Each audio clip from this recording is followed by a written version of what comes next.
সংবাদ মেলখন কি কাৰণে দিবলগীয়া হ'ল।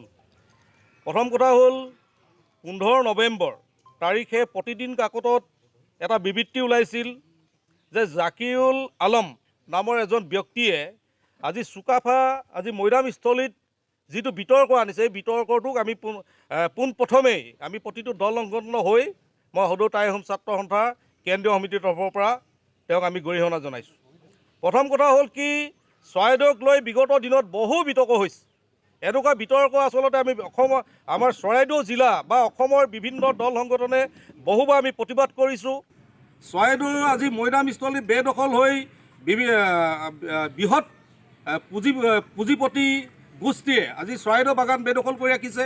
তাত ফুলেশ্বৰী কুঁৱৰী মৈদাম আজিৰ তাৰিখতো আমি বেদখলৰ গৰাহত পৰি আছে।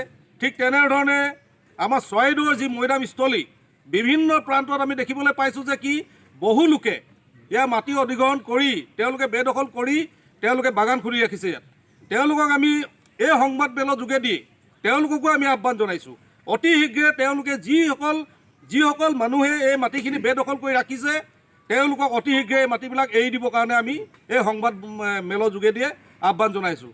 তাৰ লগে লগে আমি এটা কথা ক'ব বিচাৰোঁ যে যিটো আমাৰ প্ৰতিদিন কাকত বা দৈনিক জনমভূমিত যিটো বিবৃতি ওলাইছিল এই বিবৃতিটো হৈছে সম্পূৰ্ণ জাকিউল আলম নামৰ যিজন তথাকথিত ব্যক্তি নামধাৰী এজন তথাকথিত ব্যক্তিয়ে যিটো বিবৃতি প্ৰকাশ কৰিছে এই বিবৃতিটোক কিন্তু আমি আমাৰ দল সংগঠনবিলাকে তেওঁক স্পষ্টকৈ আমি ক'ব বিচাৰিছোঁ কোন বিধায়কে ইয়াত মাটি অধিগ্ৰহণ কৰি ৰাখিছে, কোন বিধায়কৰ নাম তেওঁ উল্লেখ কৰিছে তেওঁ ৰাজহুৱা কৰক প্ৰথম কথা।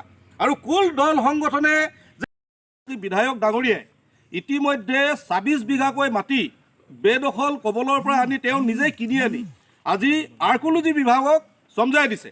আৰ্কলজি বিভাগক কোৱা হৈছে যে কি মাটি তেওঁ সমজাই দিছে। আৰ্কলজিক কৈছে আপোনালোকে প্ৰজেক্ট বনাই অতি শীঘ্ৰে আপোনালোকে ইয়াৰ ব্যৱস্থা লওক। কিন্তু আৰ্কলজিকো আমি ক'বলগীয়া আছে মেলৰ যোগেদি আৰু এটা কথা আমি ক'ব বিচাৰোঁ আৰ্কলজি বিভাগে অতি শীঘ্ৰে ইয়াৰ ব্যৱস্থা ল'বৰ কাৰণে আমি দাবী জনাইছোঁ।